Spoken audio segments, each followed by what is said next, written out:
Today I want to take a little bit of time to just briefly talk about ethical research in sport. Now, I know many of you believe that, okay, I'm going to head into the workplace and I'm not necessarily going to be involved in research, so a lot of this doesn't really apply to me, Mark, and that's fair. But what I would simply say is a couple different things. One, for example, the constrained financial climate in which sport is operating in right now. One of the big things, especially if you're involved in high school athletics, college athletics, even to some extent some professional athletics, but maybe not as much, is the idea of getting some grant monies, a way of supplementing the programs or the ability to afford programs and develop services and products for people. Oftentimes, a premium is now being paid on the ability to secure grant funds.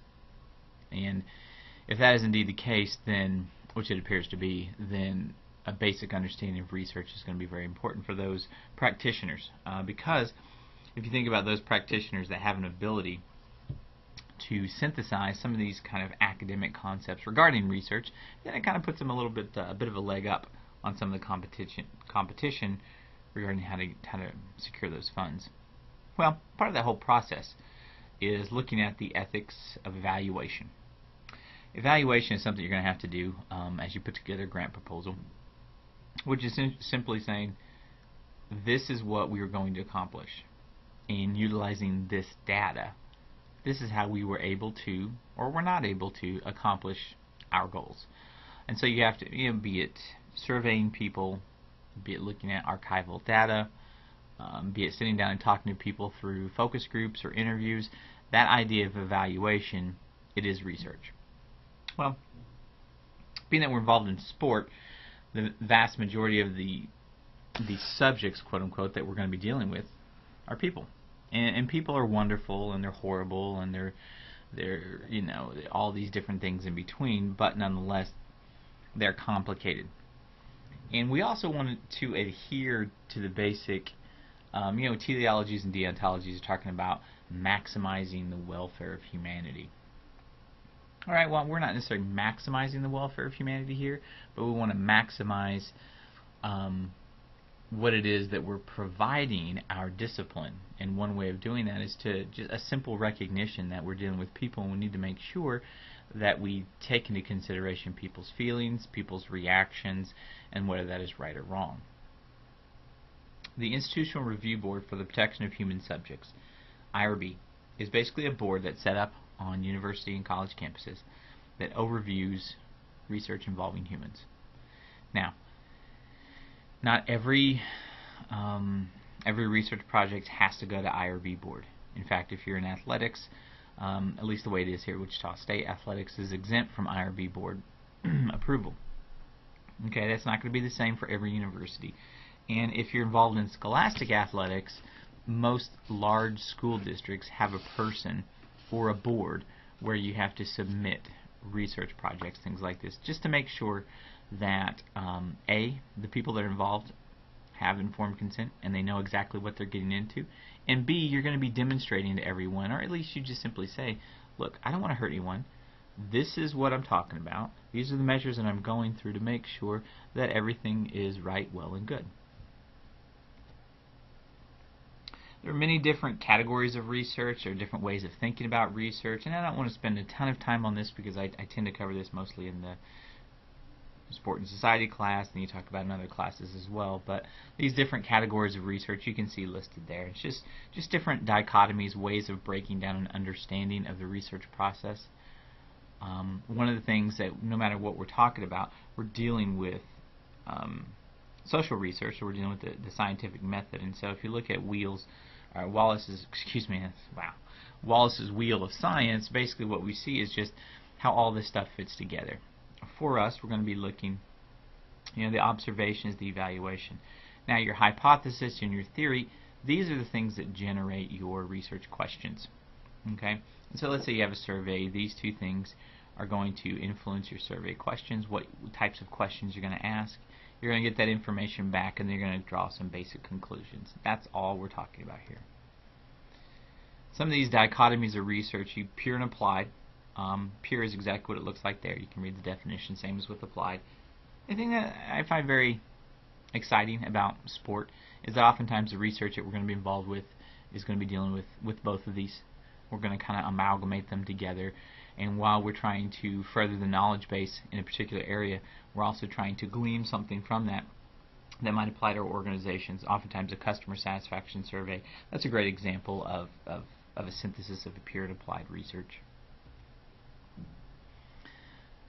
The word research is kind of interesting. Just break it down. Search, and then the prefix re, which means again, so it's this sort of circular process. Again, another way of thinking about categorical differences between different types of research. Primary is that you're actually going out and talking to people. You're surveying them, you're putting them in focus groups, interviewing them.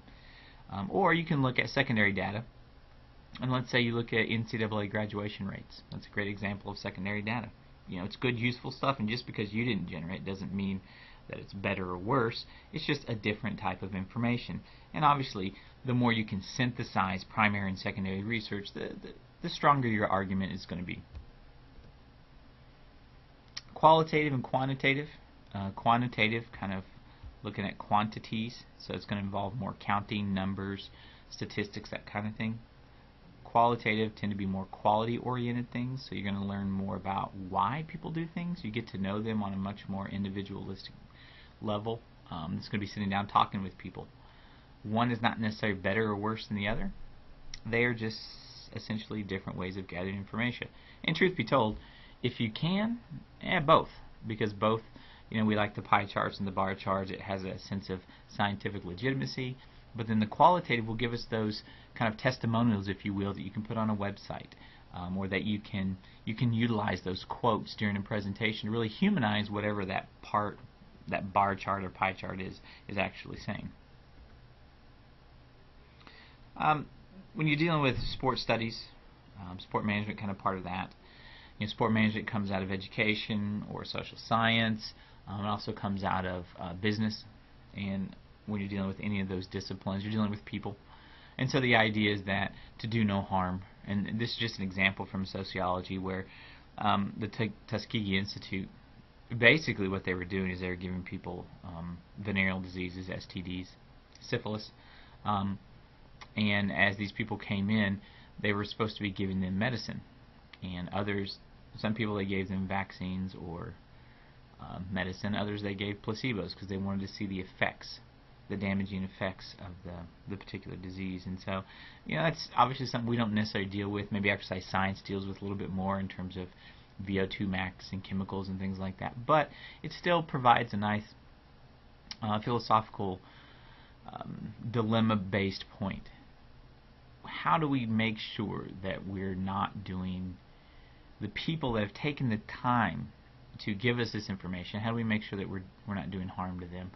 One of the things that, having worked with police officers in the past, it's amazing how what appears to be a fairly innocuous question on a survey really makes people think about things that have occurred to them in their life. And if you're dealing with that, and you're dealing with a population that's suffered a lot of severe trauma, one little basic question can have set the stage for a lot of emotional reactions, post-traumatic stress, all those different types of things. So when you're dealing with people, you need to make sure that we as social scientists, as sport management practitioners, as people that are looking at the world around us and trying to understand it more, we just simply need to make sure that we're being ethical regarding how we not only gather the information, but also how we disseminate the results. Codes of conduct or codes of ethics are going to be standard in every discipline, in every industry.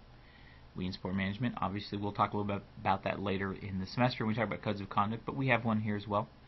And so I just wanted to, this is a brief, short little lecture because I just wanted you to start thinking about all of the variety of issues that are important to sports studies, and not just from a sport marketing point of view or anything like that, but when you're trying to gather information from people, realizing that you are dealing with people, and kind of the whole deontological golden rule idea is, how do you want to be treated if you're going to be dealing with, if you're eventually going to be a subject for someone's research.